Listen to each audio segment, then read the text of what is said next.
Assalamualaikum warahmatullahi wabarakatuh. Halo kawan-kawan semua.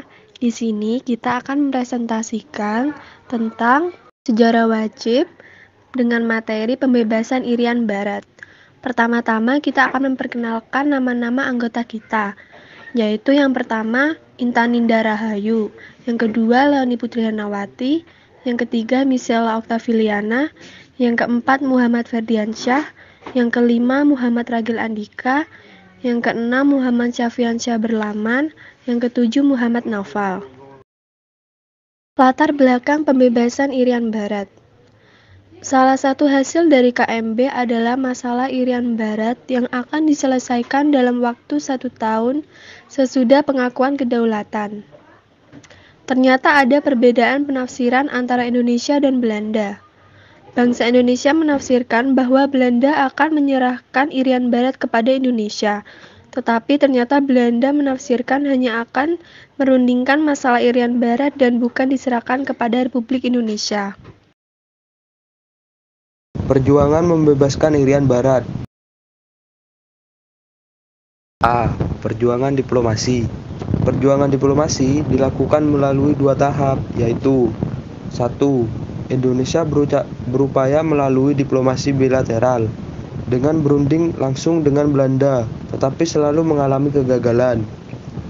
Yang kedua, Indonesia membawa masalah Irian Barat ke sidang Majelis Umum PBB. Pada tahun 1957, Menteri Luar Negeri Republik Indonesia dalam sidang Majelis Umum PBB menyatakan bahwa Indonesia akan menempuh dengan jalan lain jika usaha dalam forum PBB tidak membawa hasil. Belanda menyatakan bahwa masalah Irian Barat adalah masalah bilateral Indonesia dan Belanda yang mendapat dukungan dari Eropa Barat, terutama anggota NATO. Akibatnya, resolusi pengembalian Irian Barat gagal. B. Konfrontasi ekonomi dan politik. Tindakan konfrontasi ekonomi yang dilakukan yaitu 1. Pada tahun 1956, Indonesia membatalkan hasil KMB.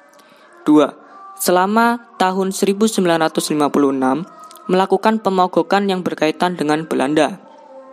3. Selama tahun 1958 sampai 1959, dilakukan nasionalisasi terhadap perusahaan Belanda di Indonesia. Tindakan konfrontasi politik yang dilakukan yaitu 1. Pada tahun 1951, Kabinet Sukiman menyatakan bahwa hubungan Indonesia dengan Belanda merupakan hubungan bilateral biasa. 2. Pada tanggal 3 Mei 1956, Kabinet Ali Sastroami Joyo II mengumumkan pembatalan hasil KMB. 3. Pada tanggal 17 Agustus 1956, dibentuk Provinsi Irian Barat dengan ibu kotanya di Soasiu atau Tidore dan Zainal Abidin Syah Sultan Tidore sebagai gubernurnya. Pada tanggal 18 November 1957 diadakan rapat umum pembebasan Irian Barat di Jakarta. Pada tahun 1958, pemerintah memberhentikan kegiatan konsuler Belanda di Indonesia. Pada tanggal 8 Februari 1958 dibentuk Front Nasional Pembebasan Irian Barat. Pada tanggal 17 Agustus 1960 diumumkan pemutusan hubungan diplomatik dengan Belanda. Tujuan pembentukan Front Nasional Pembebasan Irian Barat: 1. Menyelesaikan Revolusi Nasional Indonesia. 2. Melaksanakan pembangunan semesta nasional. 3. Mengembalikan Irian Barat ke dalam wilayah Republik Indonesia pada tahun 1961.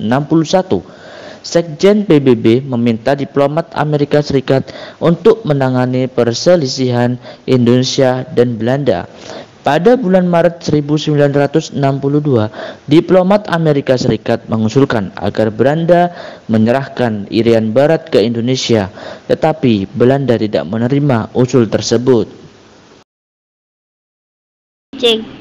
konfrontasi militer.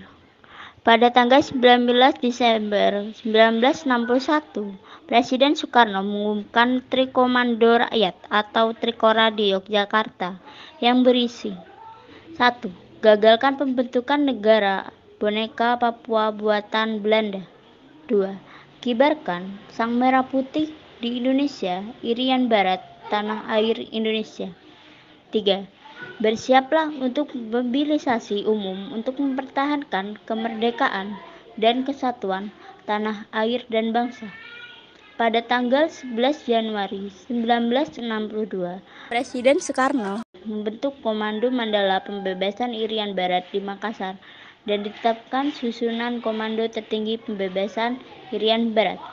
Operasi-operasi yang direncanakan Komando Mandala di Irian Barat di bawah Komando Mayor Jenderal Soeharto dibagi dalam 3 fase, yaitu sebagai berikut. 1. Fase infiltrasi atau penyusupan sampai akhir 1962. 2. Fase eksploitasi atau mulai awal pada tahun 1963. 3. Fase kondensasi dimulai pada awal 1964.